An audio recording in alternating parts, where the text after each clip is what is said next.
Hi, everyone. Thank you for being here today.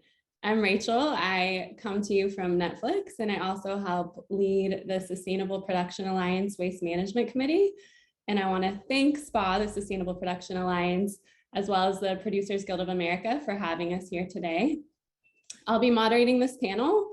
We'll have 45 minutes to go over key topics about composting and then 15 minutes for Q&A. So if you do have questions, I ask that you please hold them and plug them into the Q&A chat on the bottom, and we'll get to them at that portion. So I'm very excited. We have 3 panelists. They're experts across US and Canada. We have Jessica Aldridge from Athens Services in Los Angeles.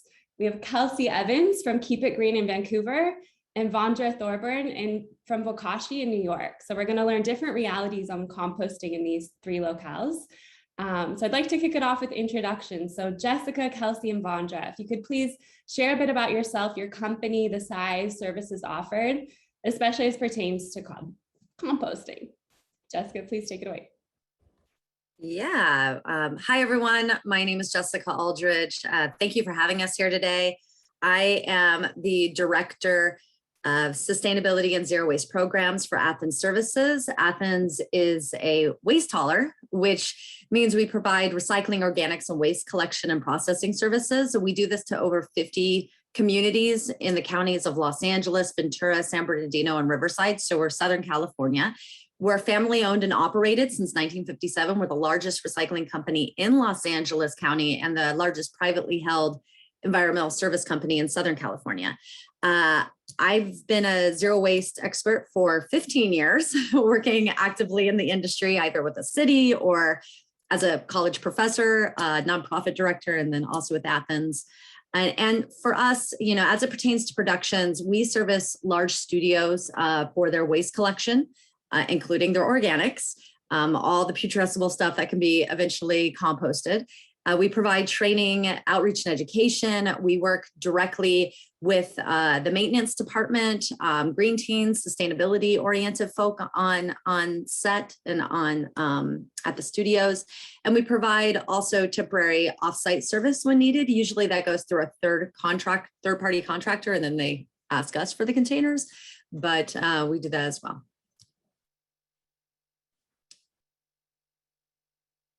Great. Kelsey? Hi, I'm Kelsey from Keep It Green Recycling. I'm the owner of the company. We started up in 2010. We are now a team of 10 with 4 trucks on the road. We provide an easy to use recycling bins and compost bins that are clearly labeled, that are located right inside the production offices, stages, and all departments.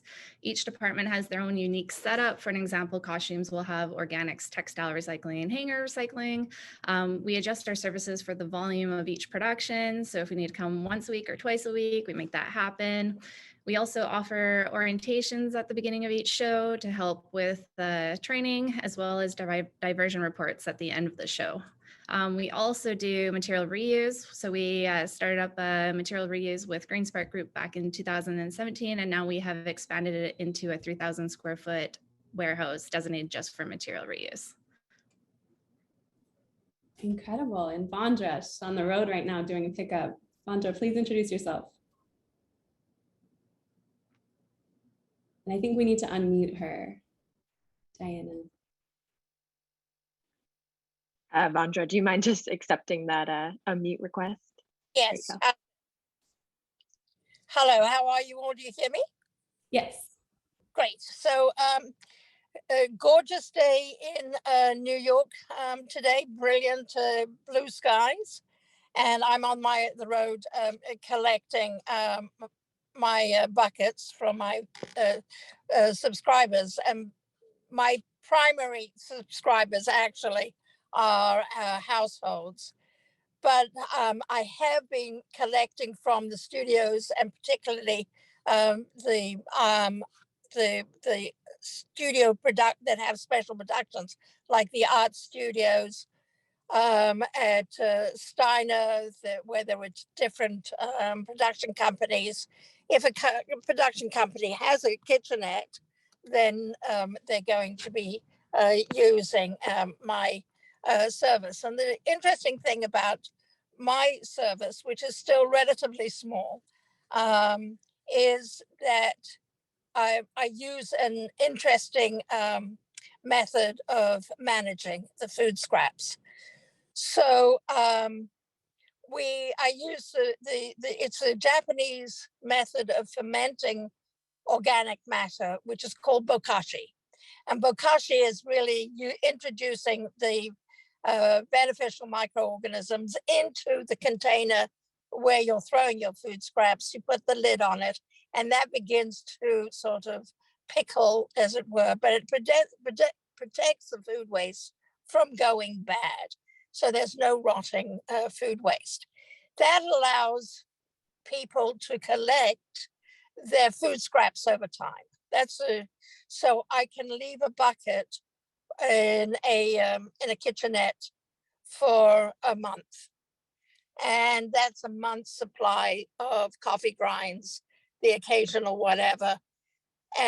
So it just limits the need for moving organics on a critical day-to-day basis. That to me is the main method that I bring as an interesting alternative to the management of food scraps, which in other situations has to get managed either on a daily, at least on a weekly basis. So with the larger clients where I'm collecting 5 or 10 buckets from them on a weekly basis, then those clients I don't actually ask them to be to use the brand that we make. And then I'm just collecting the raw food scraps and then managing them and because I'm also processing them, I can process all the materials at the composting site that we have. So there are many processing situations will determine whether you can take meats and dairies and all the rest of it. We can actually take everything. And that's the second part of my innovation in this space, actually, is the quality and the type of composting that we do. So we actually do an underground composting method. It's the most natural way of allowing organic matter to decompose. And so that's another innovation in our service. Thank you so much, Vandra. That's so fascinating. I can't wait to dive in more. Thank you. So before we go into more production specific methods, let's just do a little 101. Jessica, do you mind sharing with us just the basics? What is composting? How does it work? Why is it important? Yeah, what is composting? There are so many different forms of the potential of breaking down organics. And if we talk about compost, we're talking about what's actually coming out the back end after you break down those organics. And that usually happens in an aerobic system.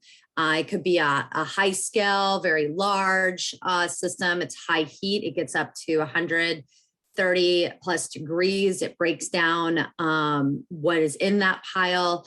It has, if it's a high heat facility, there's pathogen reduction methodology that they have to go through. That compost that comes out the back end is tested on a monthly or more often basis, depending on the facility. With Athens, we have, and you can do composting at home. You can have small little aerobic piles in your backyard, which is fantastic, which I think most people should do because you're able to keep the carbon footprint down of what it would be to transport this stuff. And that's why doing like a Vokashi system is important because it is so localized.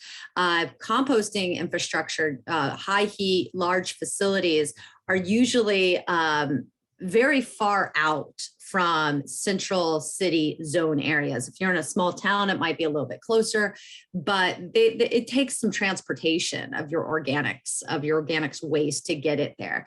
And so what they're doing is, I know we'll get into this, I'll just mention it really quickly, but they're breaking down the putrescible matter, the stuff that would have rotted that you would be throwing away. So your green waste, so your landscaping waste, your food scraps, and in some cases, food soil paper. 100% food soil paper doesn't have plastic or bioplastic stuff that looks like plastic, but it's sometimes there's places that do break down bioplastic. We'll get into that, but that's few and far between as well. So it's an aerobic system is with oxygen. It's usually these long windrows, and you're putting the material in these windrows, and these windrows need to be kept. They need to either, depending on the type of process, they might need to be turned. They need to have water put in them. They need to be turned so that the air, the oxygen is getting into them and helping to break down this material. For Athens, we have a covered aerated static pile. And the reason why this is important is it doesn't need to be turned as much, and it cuts down the processing time in half. Usually these long windrow facilities are about a 3-month process with another month of curing.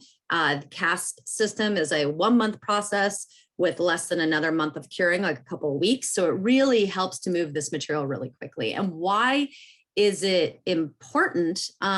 Is because, well, getting the organics out of the landfill and into a system where they can be turned into compost, where they can be turned into soil amendment, not soil, but soil amendment, vitamins for your soil, is incredibly important because it's helping to reduce the methane emissions in our atmosphere.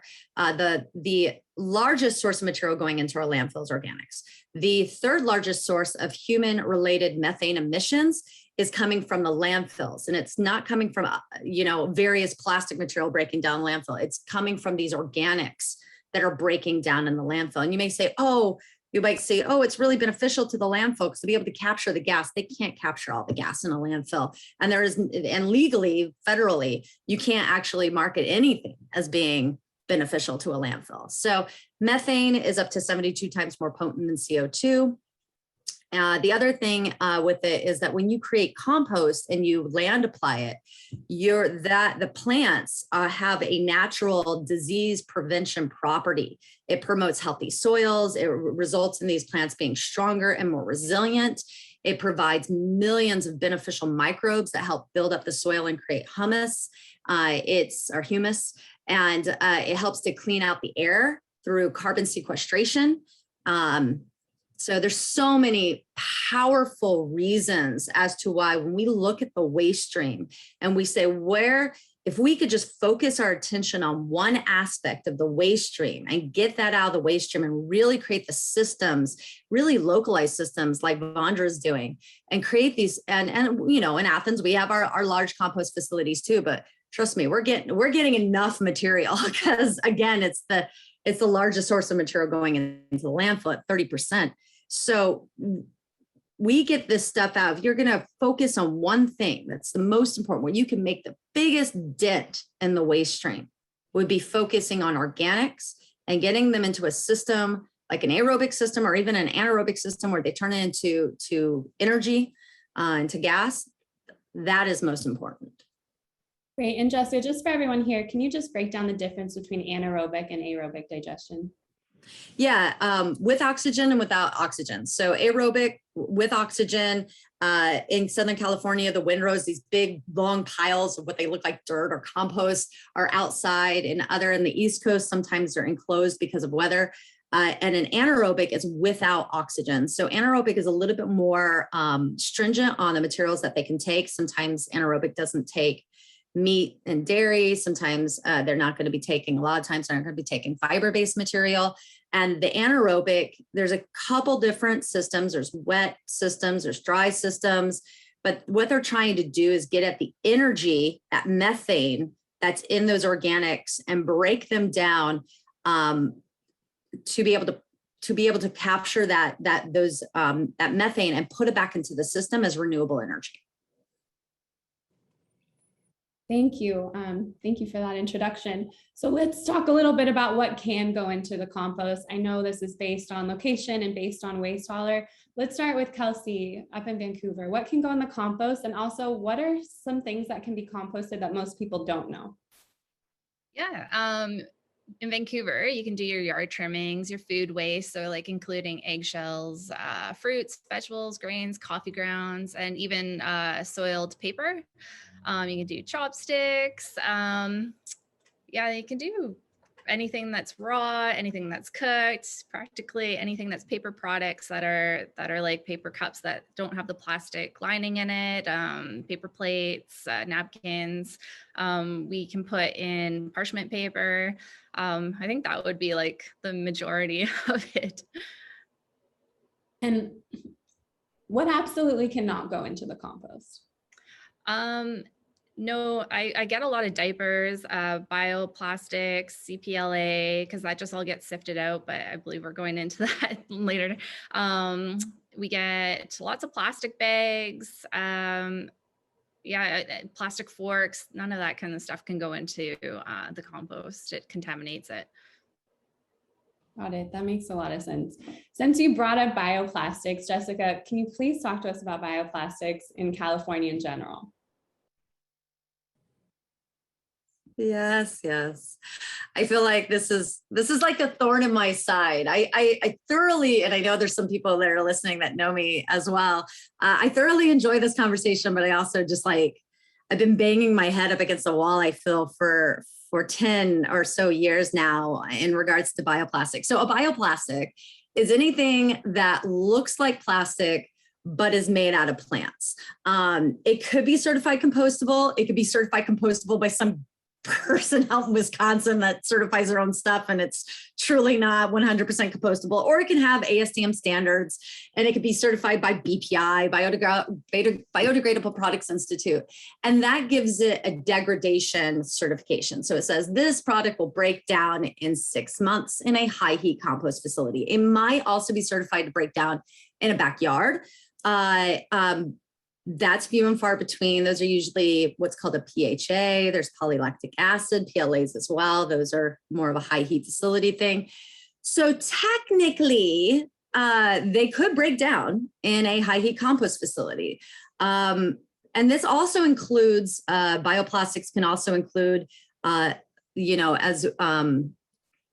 Kelsey was just saying, it could be a cup that says compostable on the outside. It's a hot cup, and then it's got like a plastic looking liner on the inside, but that happens to be a bioplastic.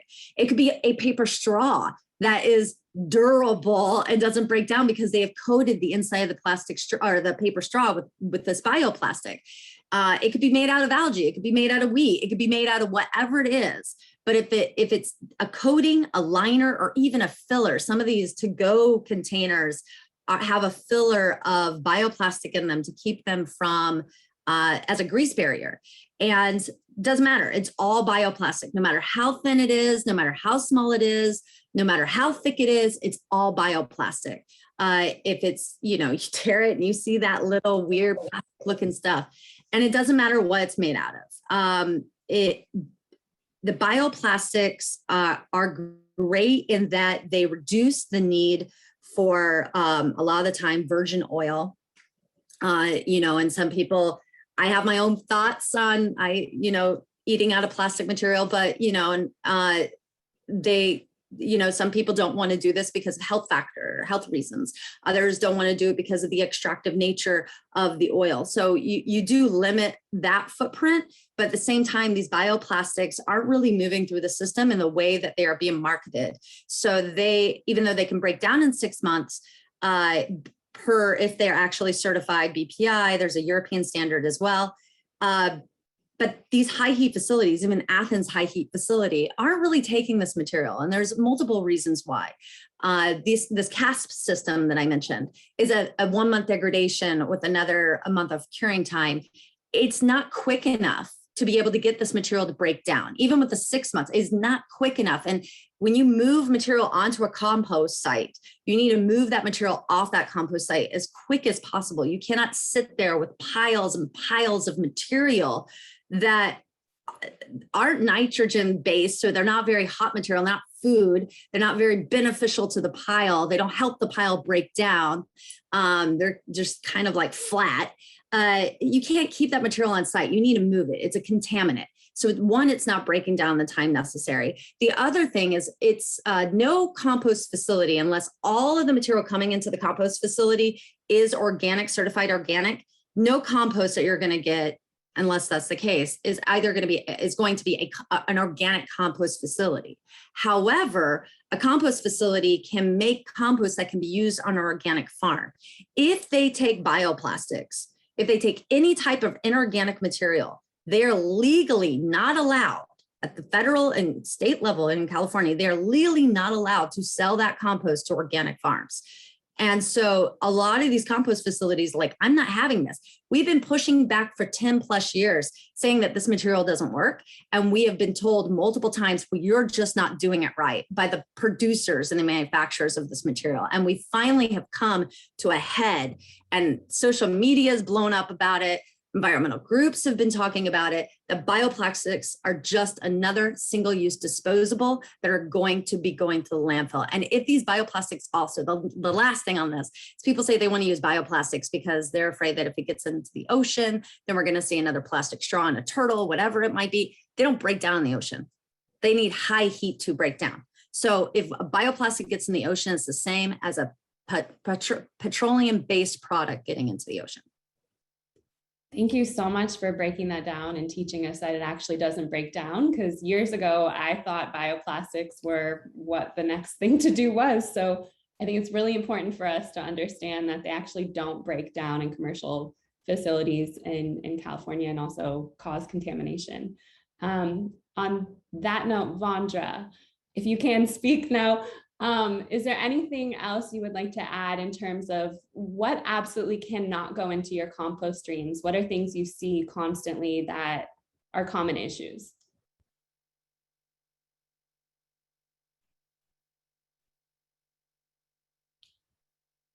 All right, we will come back Rachel, to that. Go ahead. Rachel, I can add to that one just real quick. Some of the ones to surprise people.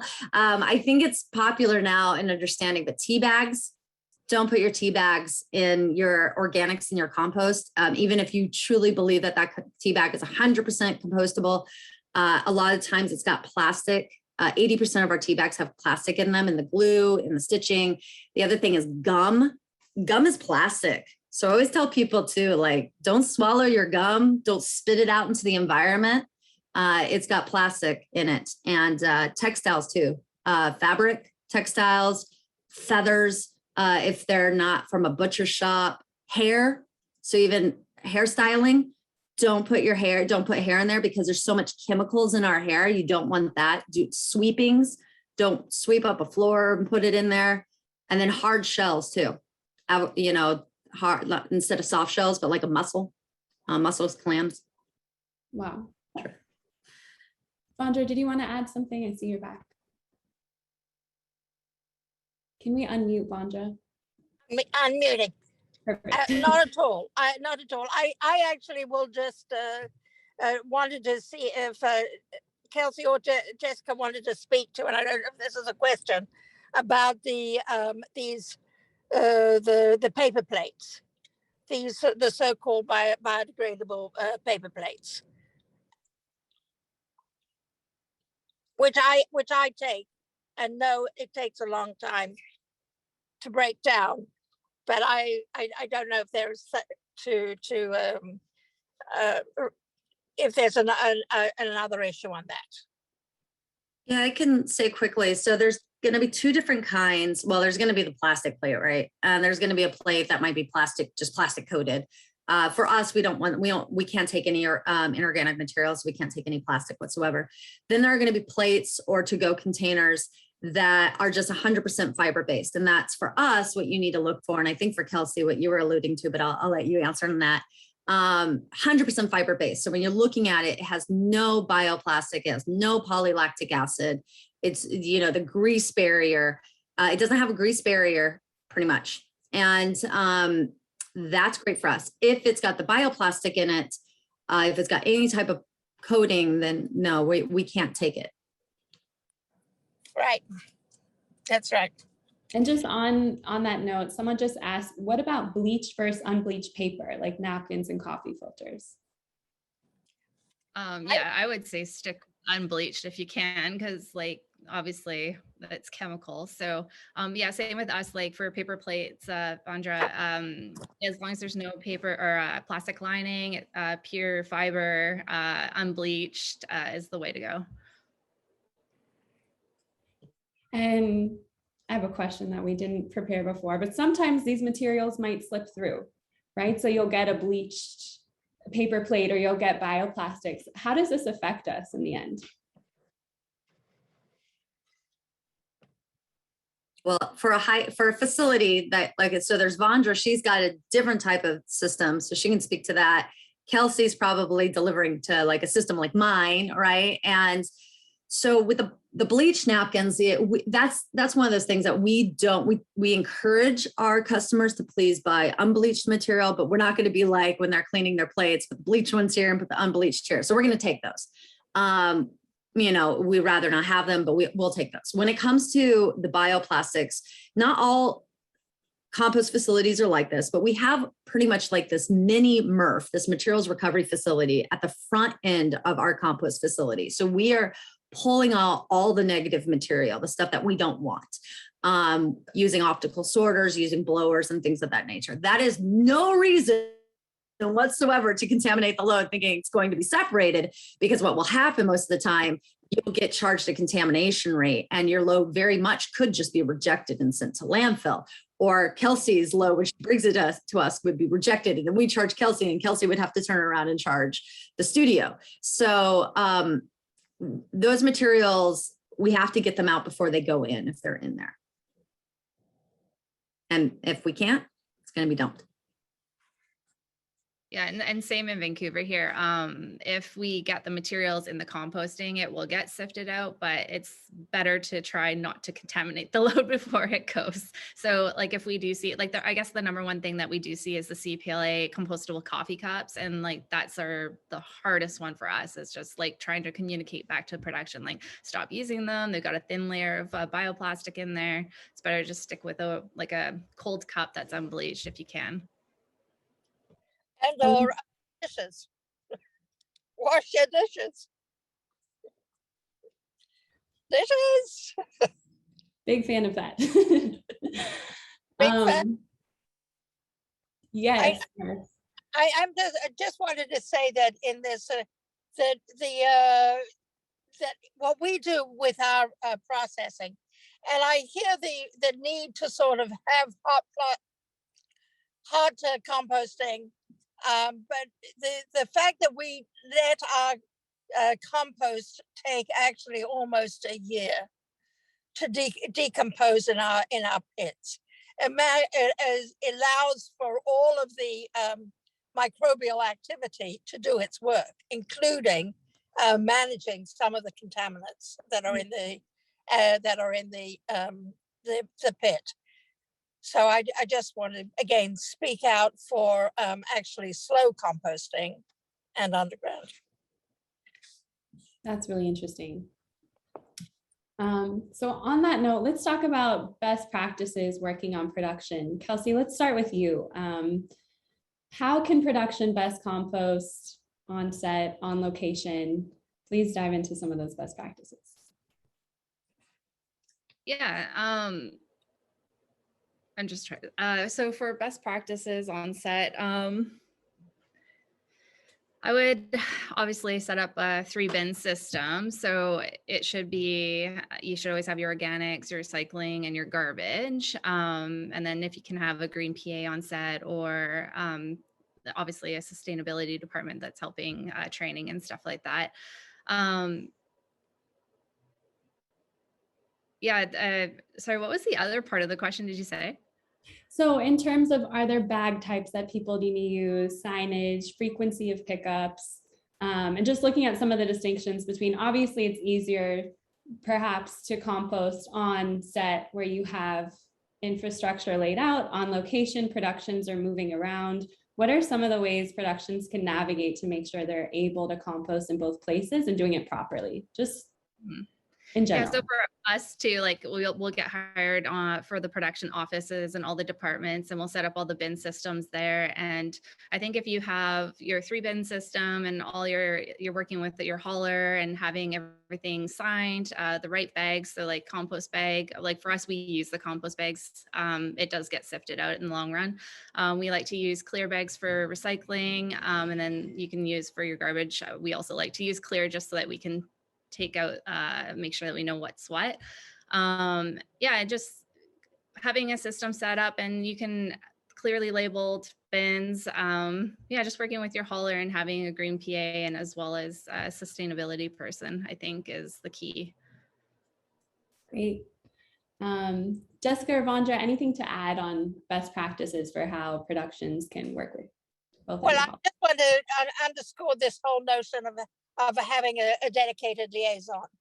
That that in any situation, if there has to be somebody that is a go-to, that's on site, and really all of these productions should invest in in somebody to manage all of the trash area and also be attuned to the composting needs. Just a great deal of respect for that person, actually, who is doing a lot of hard work. And I just think that people need to be paid, and the production companies need to have a dedicated person and salary, etc.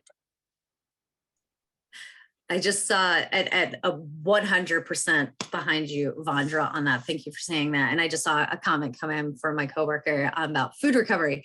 So quickly from me, I'll talk about food recovery real quick as well. But best practices, signage above and on, above where possible, on containers, on every single container, grouping all of your containers. And the state of California piece of legislation was just passed for businesses up front. Front of house, and this would affect studios as well, have to have containers available for any foot traffic going through that location, and the containers have to be grouped. So the recycling, the landfill, and the organics all actually have to be together. They have to be properly labeled as well. And it's always good to have labels that are at eye level or a little bit above, almost eye level, because people are not going to turn to try to see what's on it. I'm not a huge fan of standardized labels used across the United States because I feel that people's waste streams always differ. And on a studio campus, you're able to really understand the type of material that's coming onto the campus. So creating signage, I mean, your waste hauler might have signage. I know if you're with Athens Services, you can go on our website, you can download it, but you have such amazing creatives on site that can create signage that really speaks to the crew, the people who are there, and is specific to the type of waste that you're creating. So people are not standing there going, I think that's that thing. Working with your waste hauler, working with your third-party contractor to understand what truly is going to get processed. Just because a waste hauler says, yeah, we accept that, actually doesn't mean that they're 100% processing. And that comes down to bioplastics too. Like there's a lot of companies that say they'll accept it because then they'll try to find something to do with it, or they'll accept it as a contaminant from you, and you'll believe that it's actually going to get composted or recycled when truly it's not going to be. So really having that, green PA or whomever it might be, to really understand that about whom they're working with. And then the education is incredibly important from the top down. Everyone's got to be on board. If everyone is not on board, if the producers are not on board, if the directors are not on board, if the people running the production is not on board, you can't expect anyone else to be on board. And making sure that you get the things in place that you need in place, especially as they apply to waste, way ahead of time. Because if we're looking at waste, is not like how we recycle and compost it is not the utmost answer. That is the last part of the waste hierarchy. We have to understand how to reduce, reuse, and refurbish the material before we ever toss it. So why are we using this material in the first place? What can we reuse? What can we minimize? What can we, where can we make these changes? And looking at that at a grander scale and way ahead of time before you even start production. And then on the food recovery side of things, in the state of California and France, you have to engage in food recovery, which is the donation of food. It is not illegal to donate food, which is one thing that it's not illegal statewide or federally. And I know a lot of businesses in general will be like, no, I think I'm going to get sued. Well, there's the Good Samaritan Act at the federal level and at the state level that says you will not get sued if you are, and the people handling your food are food handlers. They understand what they're doing. If in good faith you make this donation, you will not get sued. So that excuse of, well, what if our name is attached to it doesn't apply. It's not real. No one has been sued and lost because due to the Good Samaritan Act. And so at the state level for California, starting January 1st, all food distributors, so all caterers, off-site, all caterers have to start, you have to make sure that whatever food that you have left, edible food that you have left over has to actually be donated. So you have to work with a donation system in order to make that happen. And that's for all of your food. That's not like 10% of it. It's 100% of the edible food that would have gone to landfill. You have to donate. For studios, you will be required starting 2024. There's tier 1 and tier 2. So you fall into tier 2 if you're on the lot. You're off of the lot, you work with caterers. Even if that caterer is coming from the studio, that's still a food distributor. That's still a caterer. You can use apps like Carrot, CAREIT, to connect you with a food recovery organization and make it easier for you. But you're going to have to recover your edible food. Kelsey, is there anything to add from Vancouver in terms of food recovery? Yeah, of course. So for us, I think reducing food on site is very important. I always suggest speaking with the caterers that are cooking the food, as well as the production the person that's ordering the food, just making sure that they're getting numbers each evening to make sure that they're not over ordering. I don't think you should ever over order. So the caterers, if they do have leftover food, ask to speak with them and just see if they can incorporate it in the next day's soup or whatever they have left over, that they're not just going to throw it out. For the production, if you are wanting to donate food, there are so many different locations here in Metro Vancouver. Actually, we have a printable downloadable sheet on our website at Keep It Green. You can download all the food, just wrap it up, contact the closest place, let them know it's coming, and drop it off. It's just so simple, and you're protected. You're not going to get sued, like Jessica said. It's just such an easy thing to do. I think that's a really important point that you both brought up, that the first best practice is to donate the food, and composting is the bottom of the barrel, right? A question came in from Alexis. So we struggle with food shoots because we generate so much more waste that isn't really edible after it's been handled and sat around for a while on set. We try to minimize swaps and be really mindful, but is there anything we can do surrounding that aspect besides composting?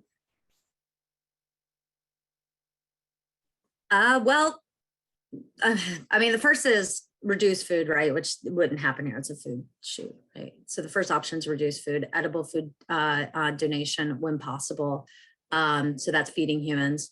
The thing underneath feeding humans is feeding animals. And then the next is composting. So if you're not going to compost, if you're not going to use Vandra or a high heat compost facility like myself, or you don't have a drop off, like a small entrepreneurial drop off where they're going to compost it, that in go between edible food for humans and composting is food for animals.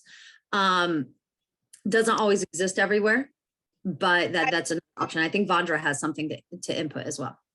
I do, because actually one of our notable clients was doing a whole series of pictures for their Thanksgiving birds. And so we ended up sort of taking buckets of half-cooked turkeys. And so I just went back, and some of them were practically raw and they smelled awful.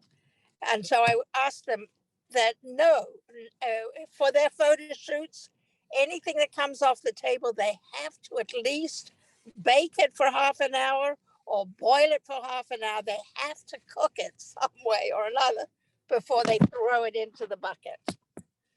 And I'm throwing my phone around here a bit. So at any rate, so that's my advice to photo studios that can. But even if they were going to give the food away to for animal feed and stuff like that, then still the food that they give away should be partially cooked to prevent the pathogens. There are regulations. So when you're setting up your shoot, finding all the options of what you have available to you. I know the PGA Green Guide even offers, vendor options. Just make sure that you contact them beforehand to understand what it is specifically you need to do when handling the food, and they'll let you know. Yeah, and same here in Vancouver. I would always recommend, if you can, talk with a farm that has animals, because it can be brought there too. And I believe there's an organization here, but I don't have it offhand, that does deal with food that can't be donated to humans, but it can go to the farm. So I would have to look that up though. Thank you guys. And I know Stephanie's been putting some information on donating food for animals in the chat. So feel free to check that out as well. In a couple minutes, we'll open it up to Q&A. So if you guys do have questions, please throw them in. Otherwise, I'm happy to put the panelists on the spot and come up with some fresh ideas. How can we increase our organic waste diversion? I know we've kind of mentioned this. I know, Jessica, you were talking about the requirements for composting in LA. Vandra, what about in New York, commercial waste laws? Can you talk a little bit to that? I believe you're on mute again. Thank you. There we go. So there are similar laws following Athens and Los Angeles. There are similar laws that are about to be instituted January 1, 2022. And this is again for the larger vendors. So all the vendors that are, in thousand square feet spaces, that these really, the laws apply to them. But going forward, all of the carting companies have to be able to say that they're going to be processing organics. And the major companies are already setting up places to process so that they can collect and then deliver to processing centers. There is another little sideline on this, which is to support the micro haulers. So in New York, there's a small collection, an association of micro haulers and processors. So that small group could hopefully benefit from the commercial waste zone laws by being able to handle the smaller organic stream, from coffee shops and little bodegas and the smaller restaurants. So we're looking forward to that waste stream being made available to the micro hauler community. Great. I speak to California, but here, so in the state of California, we have a piece of legislation called Senate Bill 1383. It's already been passed. The language is already approved. It goes into place January 1st, 2022. Any business, brick and mortar business, so all studios, have to provide organics waste collection of all of their organics waste, not just a little bit of containers in the kitchen. It's all of it. It's front of house. It's back of house. It's wherever there's food going to be. It's going to be in your small kitchens. It's going to be in your office spaces. I would recommend not putting an organics container under people's desk. I would actually recommend getting rid of all of your waste containers at your office desks and having a central location at every single on every single department or office or floor or whatever it is, central locations. So people actually have to get up from their desk, get some energy, get some walking happening, exercise, go and put it in the right container. That helps with separation. That also will help cut your costs because the person who is overseeing your maintenance is not going to have to go to every single one of these desks. And it's also going to help when your neighbor besides you decided to eat a tuna fish sandwich for lunch and decided to put it in their trash can at their desk, and the rest of you get to smell it for the rest of the day. So it's helpful. So that's one thing. We have SB 1383.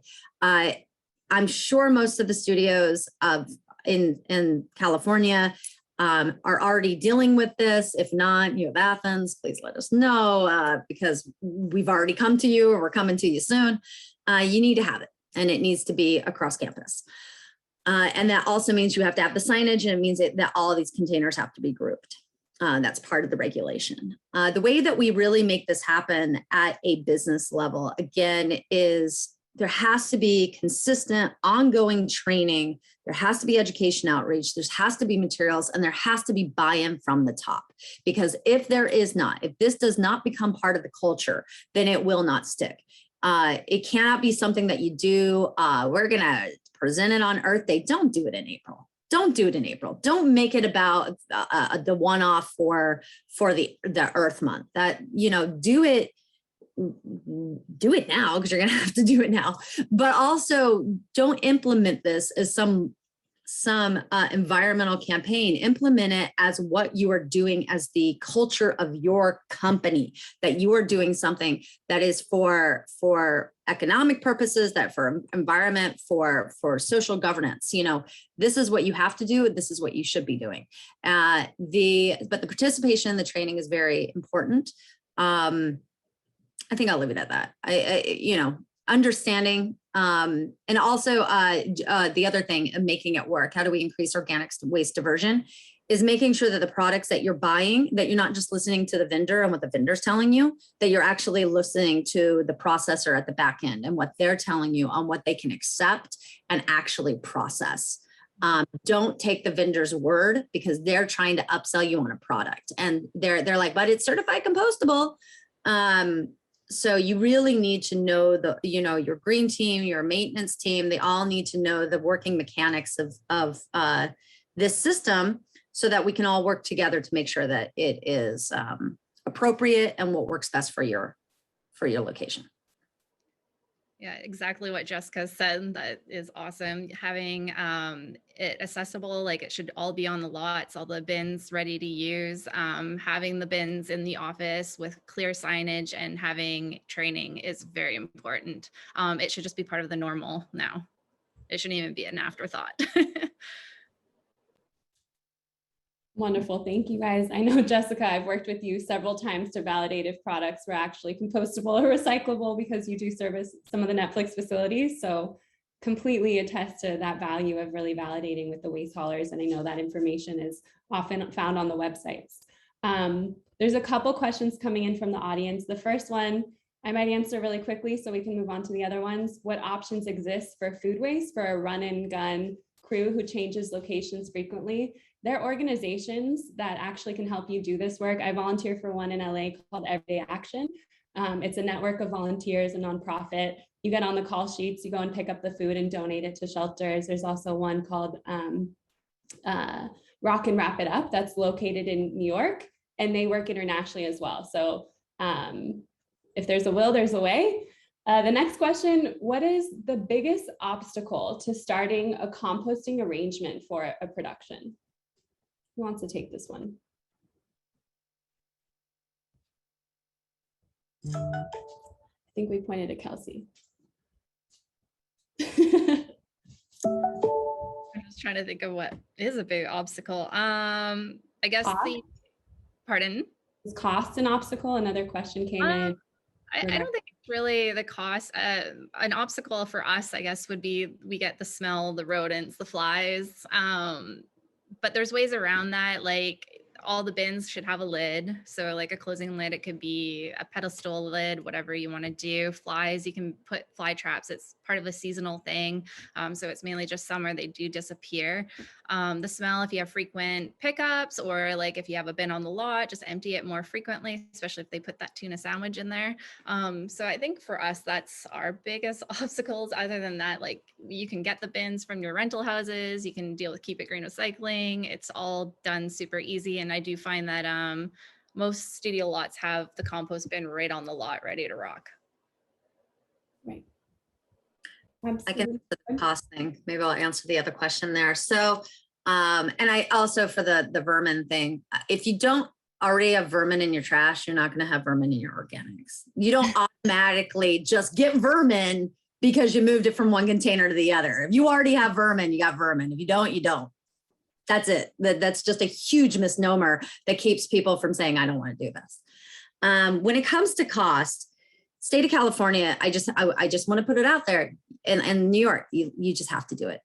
So you're going to have to legally have to do it. You're going to have to figure it out. You're going to have to put it in your budget.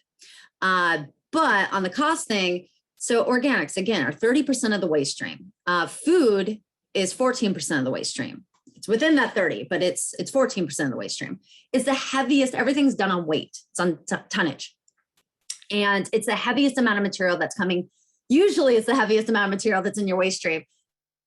Sets have a lot of construction material, but that's usually a whole other container. So when you remove the organics from one container and put it into another container, that in turn reduces the need for, you need to right size your containers. So you may no longer need as big or as many trash containers. You may no longer need as large of a frequency of collection for that trash because you just moved 14 to 30% of your waste stream to another container. So you're going to have the upfront cost on that container, depending on where you are. And it depends on what the pricing is. But you need to make sure whoever you're working with is right sizing you to make sure that they're bringing down the cost in other places, because you're not going to need to add one more service without reducing other services. That is their role. I know not all waste haulers do that, but that's their role. They should be doing that. And your team should be looking at how they can maximize that benefit. There was something else I was going to add to that, and I can't remember. I know we're getting close to time, so if I remember, I'll Actually, that's a really good point.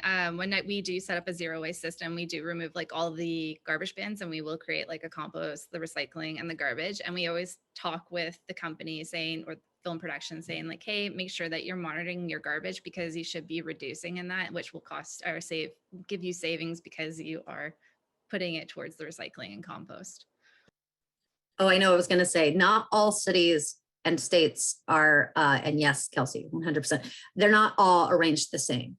What is not great about the waste industry is that, and the way that municipalities have set up their pricing structure is that it's always been really cheap to throw something away, and then you add recycling and that's more expensive, and you add organics and that's like 4 times as expensive. State of California, it's like $50 or less a ton to get rid of landfill. It's $100 a ton for recycling, and it's $180 for organics. Okay, that's the real price. What municipalities really need to do in their contractual situations or franchise agreements is to flip that on its head. Why take the cost of the landfill, apply that to organics, and then take the cost of the organics and apply that to landfill and say, okay, if you have landfill, then it's $180 a ton. So that, and in some cities, they got it. They figured it out. Some cities have bulk rate where it's like all 3 containers are together and you only have to pay a difference if you're trying to increase. So unfortunately, just price wise, it just kind of depends on what city you're in. That makes sense. New question from my colleague, Amanda Pazernick. So let's talk a little bit about how you can measure success. So her question is, in addition to laws being passed, which is fantastic, what are some ways to measure success of composting? I could see positive messaging being beneficial to promote composting, especially with productions. Diversion reports, let's go. Who wants? Jessica, maybe since you're a I feel like for Keep It Green recycling, we like per production, we will keep track of every compost that we do take. We have a measuring system of how heavy the bag is. So at the end of each production, when we get requested for the diversion report, we can give it in tons or ILBs, whatever they kind of want. But yeah, I think that's super important. And then I think if you do measure, and then you can obviously send it out on like social media too. That's always nice to be able to talk about what your production did. Interdepartmental competition is always fun. Setting goals. I'm going to do this for Earth Day. Set goals and, get people on board. And create friendly competition between it. One thing I want to talk about in regards to the diversion reports, a waste characterization of what's actually in your waste. How many water bottles did we have? How much organics did we have in our recycling when it was supposed to be in the organics? That is not a diversion report. If you want waste characterizations that specifically break down what's happening in your waste stream and you want to get an idea of what that is a whole separate thing. And what we end up getting, especially with like C&D or anything that's construction demolition, a lot of times people come to us and go, okay, so we gave you all of this. Can you give me the waste characteristics? Can you give me the diversion report? And then we realize what they want is this like very specific broke down report of all the different items that were in. And that, as you can imagine, takes a lot of time and human capacity, and that costs money. And, waste haulers don't have time, and recycling companies and Kelsey's company don't have time to do that unless it is paid for and ordered in advance. So just putting that out there is, I think sometimes when people get into this, they're like, I'm going to get this big old report. And then they get really upset at the end when they realize, no, you're just getting a diversion report based on your tonnage. Just share what that is for people who don't know what a diversion report is. It's going to break down how much material came off the lot as recycling, as organics, and as landfill, based on your frequency, based on the size of your containers. A step up from that, Kelsey's, because she's a third-party contractor, her diversion report might be a little bit more specific, because maybe they do like a little baseline and then they go and they dig through the trash and take some photos and maybe break it down just a little bit to give them a bigger picture of the waste characterization. But it's truly based off your frequency, and it's the baseline. It's based off of your frequency of collection and how much it weighed. And then if you go further with it, you got to be clear up front on what it is that you want. And maybe Kelsey, you can talk about what your diversion report is. Yeah, so ours is broken out. So we got like textiles, mixed recycling, compost, your material reuse, total amounts of bulbs and battery weight, and like all that different stuff. But like if you wanted kind of like a waste audit, it'd be a little bit different. Like, hey, can you tell me exactly how much percentage is going into the landfill? But yeah, ours is pretty straightforward. Like if someone's asking us for a diversion, I haven't had a problem with just being able to provide what they're asking for, but yeah, straightforward. Well, thank you guys so much. I know there's more questions that we weren't able to get to. We are at time. I want to thank Kelsey, Jessica, and Vandra for being here today and informing us, and for the work that you do. Thank you also to Lisa Day, Eric Sarante, Claudia Vial Medja from the Spa Waste Management Group, Zena Harris, Kati Johnston, Stephanie Dawson, and Diana White for helping pull this panel together. On behalf of the Producers Guild, the Sustainable Production Alliance, the Green Production Guide, thank you guys for joining us this morning and afternoon, depending on where you are in the world. And this presentation is recorded and it'll be available on the Green Production website in the next few days. So please visit greenproductionguide.com where more of these resources are available. Thank you guys so much. Thank you.